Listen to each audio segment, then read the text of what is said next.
Okay, let's see. Blackbeard defeated Law, Garp vs Kuzan, The Last Road Poneglyph update. A mysterious person जो last road पोनेग्लिफ तक पहुंचा सकता है। अब कौन है वो मिस्टीरियस पर्सन ये तो नहीं पता है, बट उसकी आइडेंटिटी में हमें बस इतना रिवील हुआ है कि उसको बर्न स्कार है। सो मे बी वो साबो है या फिर ड्रैगन है या फिर जैगुआर डी सॉल है। डिस्कस करेंगे इस चैप्टर में। और बेपो का सुलोंग ट्रांसफॉर्मेशन विदाउट फुल मून, अब वो कितना बड़ा हो गया ये भी देखेंगे इस चैप्टर में। सो हे एवरीवन, स्वागत है आपका द लेजेंडरी वन पीस के लेजेंडरी ब्रांड न्यू वीडियो में। सो फाइनली चैप्टर 1081 आ चुका है और आज हम उसे ही ब्रेक डाउन करने वाले हैं। और वीडियो शुरू करने से पहले अगर आप इस चैनल में न्यू हो तो डिस्क्रिप्शन में डिस्कॉर्ड का लिंक है, तो हमारे डिस्कॉर्ड को ज्वाइन जरूर करना एंड वीडियो को लाइक और चैनल को सब्सक्राइब जरूर कर लेना। तो वन पीस चैप्टर 1081 का प्रारंभ शुरू करते हैं। Let's go. चैप्टर के कवर पेज में स्ट्रॉ हैट के सभी मर्द किसी आइलैंड में सो रहे हैं, पर इस कवर पेज में मुझे सबसे ज्यादा अच्छी ये वाली गिलहरी लग रही है जो सांजी के साथ पढ़ रही है। तो पिछले चैप्टर में गैलेक्सी इंपैक्ट अटैक मारने से पहले गार्प जिस वेसल से आया था वो हवा में होती है, तो उसी के आगे से कंटिन्यू किया है। सो चैप्टर के शुरू में शिप लैंड कर रही होती है, बट कहाँ करेगी ये नहीं पता। ये सीन देख के मरीन फूड वॉर की याद ताजा हो गई। उसके आगे हम देखते हैं चैप्टर का टाइटल। तो चैप्टर का title the 10th titanic of the Blackbeard pirates captain Kuzan है। सो फाइनली अनाउंस हो चुका है कि 10th डिवीजन का कैप्टन कौन होगा, तो वो है कूजान। सो चैप्टर के शुरू में गार्प के गैलेक्सी इंपैक्ट से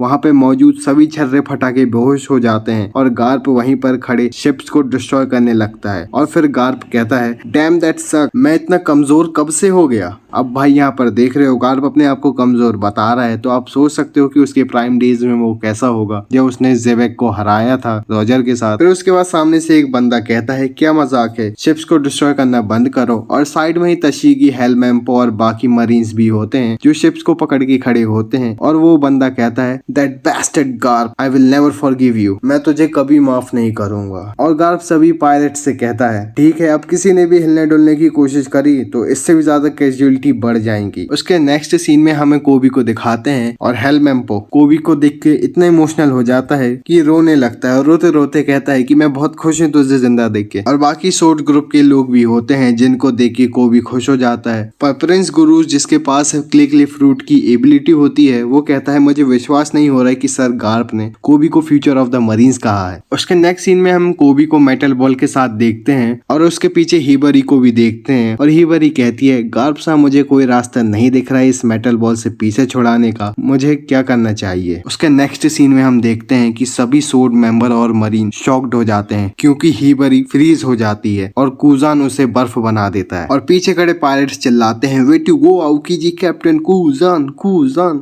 उसके नेक्स्ट सीन में कूजान कहता है ये अच्छी बात नहीं है कोबी, टीच के एब्सेंस में मैं तुझे एस्केप करने नहीं दे सकता।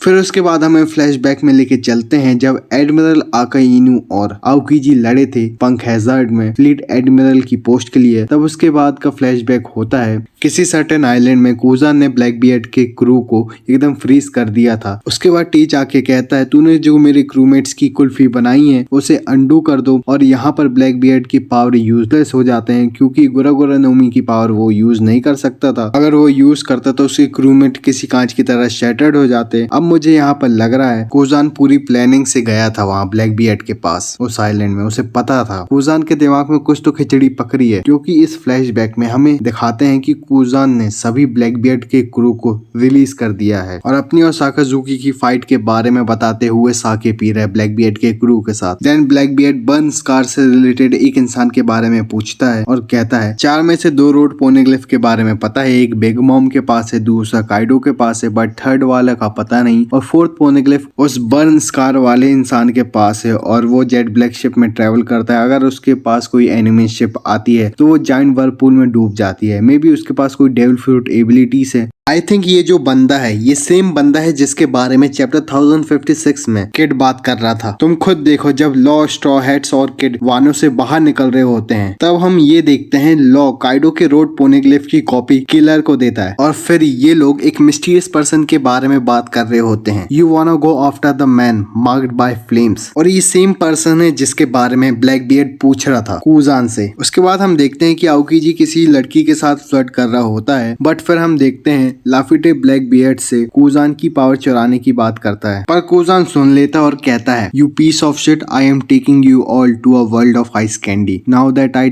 थिंक अबाउट इट, तुम लोग डेविल फ्रूट यूजर्स को हंट कर रहे हो। टीच कहता है, वेट कूजान, मेरा क्रू में चूतिया है, इनफैक्ट मैं तुमसे मेरा क्रू ज्वाइन करने के लिए कहने वाला था, तुम बेरोजगार बैठे हो और तुम्हारा जस्टिस भी तुमसे छिन चुका है। तो भाई इस पर कूजान कहता है, थोड़ी देर बैठ के दारू क्या पी ली, इसका मतलब ये थोड़ी है मैं तेरा क्रू ज्वाइन कर लूंगा। उसके नेक्स्ट सीन में हमें फ्लैशबैक से वापस लेके आते हैं प्रेजेंट में। गार्प कहता है, हिबारी को फ्री कर कूजान और नेवी में वापस आ जा। उसके बाद हम सीन में देखते हैं कि गार्प को अटैक करके कूजान आइस बना देता है, पर गार्प बीस्ट है, वो आइस बॉल को ब्रेक कर देता है। अब भाई तुम लोगों को क्या लगता है इस फाइट में आगे क्या होगा, कमेंट में जरूर बताना। अब सीन चेंज होता है और हमें ब्लैक बियर्ड और लॉ की फाइट की तरफ लेके चलते हैं विनर आइलैंड में, जहां हम देखते हैं polar tank submarine heart pilot की शिप डिस्ट्रॉय हो चुकी है और टीच कहता है, जी हा, विदाउट योर शिप तुम लोग खुद को पायलट्स भी नहीं बोल सकते हो और ना तुम भाग सकते हो। अब भाई यहाँ पर देख रहे हो लॉ और बेपो की कितनी बुरी हालत कर दी है टीच ने। टीच लॉ से कहता है, अब मुझे तेरे डेविल फ्रूट के साथ क्या करना चाहिए, क्या मुझे बेच देना चाहिए? और टीच पूछता है, तू मुझे इमॉर्टल कर सकता है? फिर नेक्स्ट सीन में हम देखते हैं भाई बेपो चॉपर की रंबल बॉल जैसा कोई ड्रग लेके सूलोंग ट्रांसफॉर्मेशन में चला जाता है और लॉ को उठा के सी में कूद जाता है। और लास्ट में हम देखते हैं नटर ने लिखा है, heart pilots were defeated and humiliating retreat, law escape कर चुका है। और अच्छी बात यह है उसका डेविल फ्रूट भी चोरी नहीं हुआ है और तुम्हारे लिए डिस्कॉर्ड का लिंक डिस्क्रिप्शन में डाला है और बाकी बची चीजें हम वहाँ पे डिस्कस करते रहते हैं, तो आप चेक करना मत भूलना।